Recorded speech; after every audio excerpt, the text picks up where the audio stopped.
वैसे अभी तक तुम यहाँ पर आए गए हो तो देख ही लो क्या बनाया। अभी कनाडा और भारत का जो कन्फ्लिक्ट चल रहा है डिप्लोमेटिक वे में चल रहा है, पाकिस्तान का मीडिया उसमें इस तरीके से खबर चला रहा है कि भाई भारत जो सा वो नाकाम हो गया, भारत जो सा इंटरनेशनल लेवल पे फंस गया, भारत जो सा वो बड़ी साजिश बेनकाब हो गई टाइम पे। आप अगर इंडिया ना बहुत जाइंट है वो मार्केट वाइज ना, उसकी आइसोलेशन कैसे हो सकती है? ठीक है, बातें उन पे उठ रही हैं, नो डाउट वो तो दोनों साइड पे होगा। हाँ, क्योंकि अगर उनकी इंटरफेरेंस है, अब कनाडा ने भी इतना बड़ा क्लेम ऐसे तो नहीं ना कर दिया कि जी इंडिया की और रॉ की इंटरफेरेंस और हमारे मुल्क में हमारे शहरी को मार दिया उन्होंने, तो कोई न्यूज़ तो है ना। तो अगर इंडिया के ऊपर वो जमाना गया भाई कि चलो चलो लूटने चलो, हिंदुस्तान चलो, सोना लूटो, गोल्ड लूटो, हीरे जवाहरात लूटो, लोगों को गुलाम बनाओ, बंदियां बनाओ। हिंदुस्तान बदल गया है। हिंदुस्तान के लिए कोई आंख उठाएगा, हिंदुस्तान उसके घर में घुस के उसकी आंख निकाल देगा। देखिए, मेरी नजर में तो आरजू ये G20 को नजर लगी है। ये मैं जो कुछ लोगों को शायद भारत की इतनी वो जो चढ़ाइयां थी वो पसंद नहीं आई, नजर लग गई, लेकिन it's not a big deal at all. उसकी वजह ये है, ये जो सारा भारत में हुआ है, इसको डॉक्टर जयशंकर साहब ने इसको कहा है कि this is the vote bank politics. इसको वाकई लग भी इसी तरह है, क्योंकि ट्रूडो की पॉपुलैरिटी कनाडा में काफी अरसे से जो है वो वीक है, इन्फ्लेशन आउट ऑफ कंट्रोल है, अनएम्प्लॉयमेंट है। सिर्फ घरों को लोग बेच बेच के, जिस तरह पाकिस्तान में प्लाटों की इकानमी है, वहां भी घरों की इकानमी चल रही है। और बहुत बुरा हालात था कनाडा से, बल्कि इससे पहले भी, इस वाकये से पहले ये नोट किया जा रहा था कि भारतीय जो हमारे कैनेडियन थे वो कनाडा को छोड़ छोड़ के तो वापस जा रहे थे। ट्रकिंग की बुरी हालत थी इकानमी, क्योंकि मेरा तो साथ नेबरिंग कंट्री है, बहुत दोस्त है, मुझे पता है वहां के इकानमी के हालात क्या थे। और जस्टिन ट्रूडो को जो है वो एक तो लिबरल पार्टी से थे, उनको ब्लेम किया जाता था। भारत की साजिश बेनकाब, दुनिया के बड़े ममालिक का इत्तेहाद भारत के खिलाफ, ये मैं नहीं बोल रहा बल्कि पाकिस्तान की मीडिया बोल रही है। हिंदुस्तान की सरकार को कनाडा के एक बेवकूफ प्रेसिडेंट, जैसे सेम लाइक वो उक्राइन का प्रेसिडेंट और ये कनाडा का, ये दोनों सेम है, बुद्धि कम है। वो साला उक्राइन वाला अमेरिका की खातिर रशिया से भिड़ गया, और भाई ये खालिस्तानियों की वजह से हिंदुस्तान से भिड़ गया। नहीं तो पूरा कनाडा ये नहीं चाहता, सिर्फ ये प्रेसिडेंट ऐसा है, इसका दिमाग जो है बच्चों वाला है। अच्छा आदमी है, हम नहीं बोलते कि बुरा आदमी है, लेकिन ऊपर का फ्लोर खाली है इसका।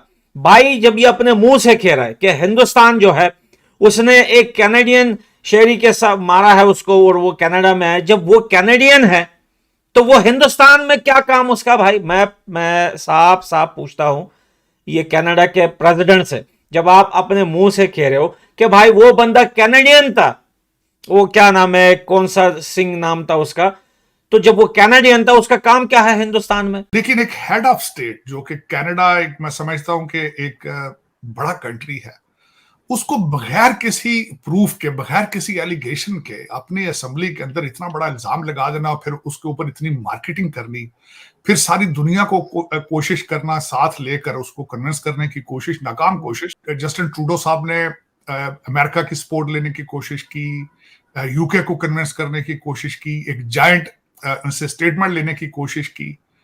अमेरिका ने तो बिल्कुल जो मेरा नहीं, उस पर उन्होंने कहा कि आपको इन्वेस्टिगेशन करनी चाहिए थे। यूके ने एक बहुत ही ठंडी स्टेटमेंट दी जिसमें भारत का नाम तक नहीं था। फिर दूसरा उन्होंने कोशिश की, एक इनका दूसरा ग्रुप है 5 आई कंट्रीज, जो इंटेलिजेंस और टेररिज्म में एक दूसरे को सपोर्ट करते हैं, वहां से स्टेटमेंट लेने की एक नाकाम कोशिश की, उन्होंने भी जवाब दिया।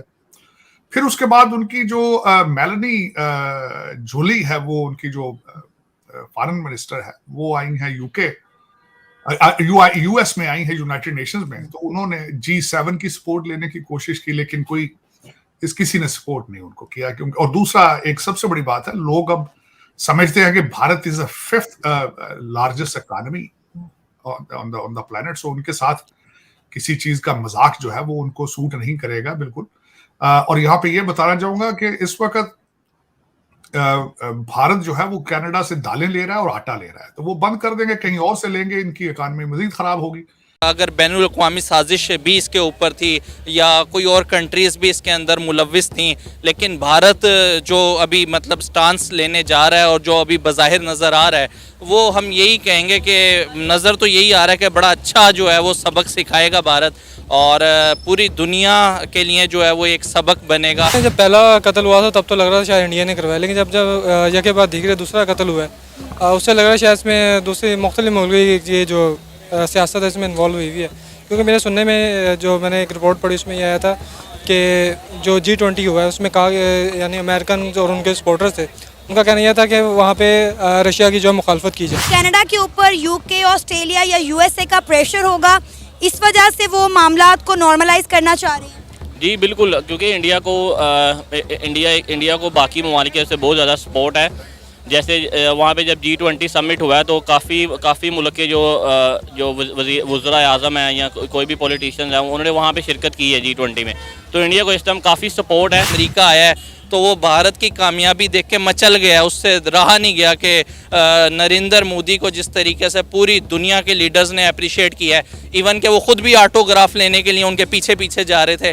लेकिन वही बात है कि सुपर पावर जब वापस गया और उसने जब सोचा तो उसको लगा कि मुझे कनाडा का इस्तेमाल करके ये तमाम चीज़ें करनी चाहिए ताकि भारत की इंटरनेशनल वैल्यू जो है वो डाउन हो। अगर ये सारे कैनेडियन हैं तो ये प्रोटेस्ट किस बात का करते हैं कनाडा में?